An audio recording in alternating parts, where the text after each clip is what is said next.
ओम श्री गणेशाय नमः।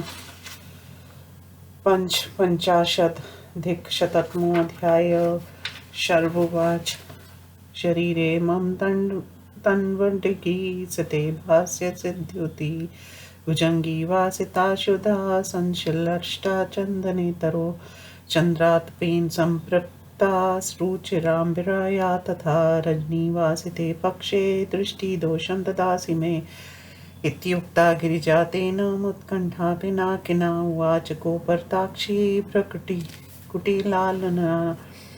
देवी उवाच स्वकृतेन जना सर्वो जाङ्गेन परिभूयते अवश्यमर्थी प्राप्नोति खण्डनं शशिमण्डना तपोभिर्दीर्घचरि तैर्यर्च प्रार्थयत्वतयहं तस्य मेनयत्सत् वेशावमान पदे पदे नेवासिं कुटिला शर्व विषमानैव दूर्जटे सविश्यस्तमं गतख्यातिं व्यक्तं दोषकाराक्षय नाह पूषन्नपि दक्षिणानेत्र चास्मि भगस्य हि आदित्यक्ष विजानाति भगवान् द्वादशात्मका मूर्ध्नि शूलं जन्यसि सर्वैर्दोष मर्माधिक्षिपना यत्स्वमामः कृष्णेति महाकालेति विश्रुतु यस्याम्यहं परित्यक्त्वा चात्मानं तपसा गिरिं जीवन्त्या नास्ति मे कृत्यं धूर्तेन परिभूतया निशम्य तस्या वचनं कोपतीक्ष्णा क्षङ्कर भवा उवाचेद्धिक् सम्भ्रान्ति प्रणयोमि श्रेया गिरा शर्वोवाच घातं जासि गिरिजेनाहं निनन्दा परस्तवा दत्ति बुधा कृत्वां सन्तवा नामस्य श्रम विकल्पस्वस्थचितेऽपि गिरिजेनैव कल्पना यद्येवं कुपिताभिरुत्वं त्वाह न वै पुनः नर्मवादी भविष्यामि जेहि कोपं शुचिस्मते शिरसा प्रणतश्राहं रचितस्ते मर्याञ्जलि स्नेहार्प मानेन नितिन्ते नयति विक्रियां तस्माज्जातु सृष्टस्य स्पृष्टो जना किल अन्ये एकैश्चाटु भिदैर्विदेवेन प्रतिबोधिता कोपं त्रिवं न तत्याज सती मर्मणि घटिता अवषट्तः मथास्वलाय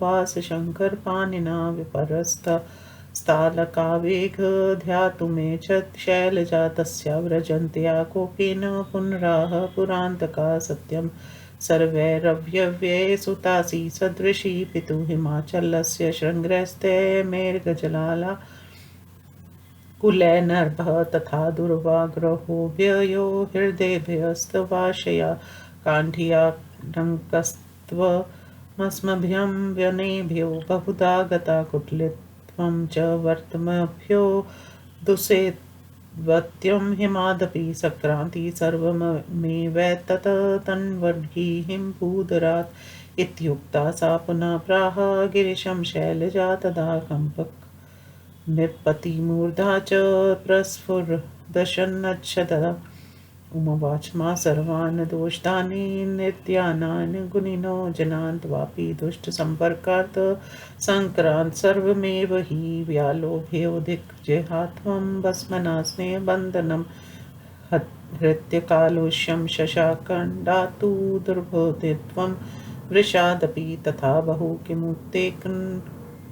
किमुक्तेन अलं वाचाश्रमेण ते शमशाननवासनिभिस्त्वं नग्नत्वा न त्रपानिर्घन्त्वं कपालित्वाददया ते विगताचरम् इत्युक्त्वा मन्दिरात् तस्मान्निर्जगां हिमाद्रिजा तस्यां वज्रन्त्या देवेश गणे किलकिलो ध्वनि क्व मातर्गच्छसि व्यक्त्वा रुदन्तो धाविता पुनः विभ्रविष्टभयचरणो देव्यो वीरको भाषुपदं प्रवाच माता किन्तवेतक यासि कुपिन्तान्तरा अहं त्वां मनुयास्यामि व्रजन्ति स्नेहवर्जितां नो चेत् पतिष्ये शिखरात् तपोनिष्ठे त्वयोजिजत् पुनामये वन्दनं देवी दक्षिणेन तु पाणिना उवाच वीरकं माता शोकं पुत्रकमाकृथा शैलाग्रात् पतिन्तु नैव न चागन्तु मया सह युक्तं ते पुत्र वक्ष्यामि येन कार्येण तच्छृणु कृशनेत्रयुक्त्वा हरिनाहं निन्दिता चाप्यनिन्दिता साहं तपा करिष्यामि येन गौरे त्वमाप्नुयाम् एष स्त्रीलम्पटो देवो यातायां मयन्तरं द्वारक्षातव्या कार्या नित्यं रन्ध्रवेक्षिणा यथा न काचित् प्रविशे द्योषि तत्र हरान्नतीकम् दृष्टा परां स्त्रियं चात्र वदेत् तथा मम पुत्रका शीघ्रमेव करिष्यामि यथा युक्तमनन्तरम् एवमस्तित्वती देवीं सवरीप्रासाम्प्रतं मातुराज्ञा मृताहादपलाविदाडो गतज्वरा जगाम कक्षां सन्दृष्टु प्रणिपत्य च मातरम् इति श्रीमत्स्य महापुराणे कुमारसंभवे देवा सत्पोनुगमनां पंचपंचाशदशतमोऽध्याय। हिंदी अनुवाद। शिव जी ने विवाह के बाद एक बार पार्वती से कहा, कृशांकी पार्वती, कृष्ण क्रांति से युक्त तुम मेरे श्वेत शरीर में लिपटने पर चंदन वृक्ष में लिपटी हुई सीधी काली नागिन जैसी दिखती हो। तुम कृष्ण पक्ष में चांदनी के पीछे काले आकाश तथा अंधेरी रात्रि की तरह मेरी दृष्टि को दूषित कर रही हो। भगवान शंकर द्वारा इस प्रकार कहे जाने पर पार्वती उनके गले से अलग हो गई। क्रोध के कारण उनके नेत्र लाल हो गए। तब वे मुख और बाहों को टेढ़ी करके बोली। देवी ने कहा, चंद्रभूषण, सभी लोग अपने द्वारा की गई मूर्खता का दुष्परिणाम भोगते हैं। स्वार्थी मनुष्य जन समाज में अवश्य ही अपमानित होता है। दीर्घकालिक तपस्या द्वारा मैंने जिस मनोरथ की प्रार्थना की थी उसी के परिणाम स्वरूप मुझे ये पग पग पर तिरस्कार प्राप्त हो रहा है। जटाधारी शंकर, आपके कथा अनुसार ना तो मैं कुटिल हूँ, न मैं विषम ही हूँ, अपितु आप स्वयं स्पष्ट रूप से विषयुक्त अर्थात विषय और दोषों के समूह अथवा चंद्रमा के आश्रय रूप से प्रसिद्ध है। मैं पूषा के दांत और भग के नेत्र भी नहीं हूँ। 12 भागों में विभक्त भगवान सूर्य मुझे भली भांति जानते हैं। अपने दोषों द्वारा मुझ पर आक्षेप करते हुए आप मेरे सिर में पीड़ा उत्पन्न कर रहे हैं। आपने मुझे जो कृष्णा नाम से संबोधित किया है सो आप भी तो महाकाल नाम से विख्यात हैं। अब मैं जीवन का मोह त्याग कर तपस्या करने के लिए पर्वत पर जाऊंगी, क्योंकि आप जैसे धूर्त से अपमानित होकर जीवित रहने से मैं अपना कोई प्रयोजन नहीं समझ रही हूँ। तब पार्वती के इस प्रकार क्रोध के कारण तीखे अक्षरों के युक्त वचन को सुनकर भगवान शंकर अतिशय प्रेम से सनी हुई वाणी में इस प्रकार बोले। शंकर जी ने कहा, गिरिजे, तुम पर्वत की पुत्री हो। अंत में तुम्हारी निंदा करने पर उतारू नहीं हूँ। ये तो मैंने तुम्हें तुम्हारे ऊपर भक्तिपूर्ण बुद्धि से तुम्हारे नामक कारण बतलाया है। गिरिजे, मेरे स्वस्थ चित्त में भी तुम विकल्प की कल्पना नहीं करनी चाहिए। भीरू, यदि तुम इस प्रकार कुपित हो गई तो अब मैं पुनः तुम्हारे साथ परिहास की बात नहीं करूंगा। शुचि स्मित है, तुम क्रोध छोड़ दो। देखो, मैं तुम्हारे सामने हाथ जोड़कर सिर झुकाए खड़ा हूँ। जो प्रेम युक्त अवमानना तथा व्याजन निंदा से क्रुद्ध हो जाता है उस व्यक्ति के साथ कभी भी परिहास की बात नहीं करनी चाहिए। इस प्रकार महादेव जी ने अनेकों चुटकारिता भरी बातों से पार्वती को समझाया, परंतु सती का वह उत्कट क्रोध शांत नहीं हुआ, क्योंकि उसके व्यंग से उनका ममर स्थलविद हो गया था।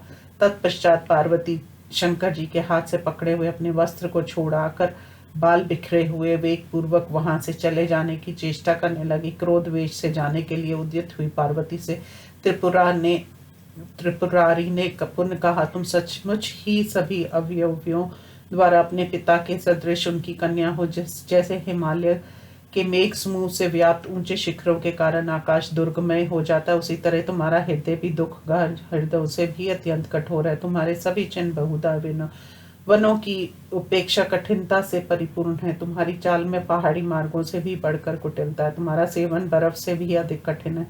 सूक्ष्मांगी पार्वती, ये सभी गुण तुम्हारे शरीर में हिमाचल से ही संक्रमित हुए हैं।